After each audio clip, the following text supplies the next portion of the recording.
আর সবচেয়ে কৌতূহল বিষয় হলো যে আপনি মেয়ে মানুষ হয়ে ফুড ডেলিভারি করেন, এই জিনিসটা অদ্ভুত বা আমার দেখা ফার্স্ট।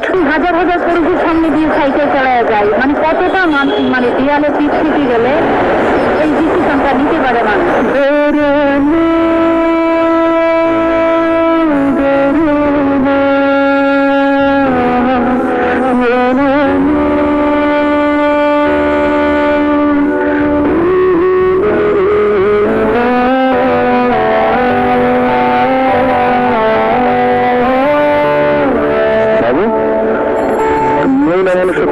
ডেলিভারি করে আমি ওদিকে তো অবাক হয়ে গেলাম, দেখি কিছু নিয়ে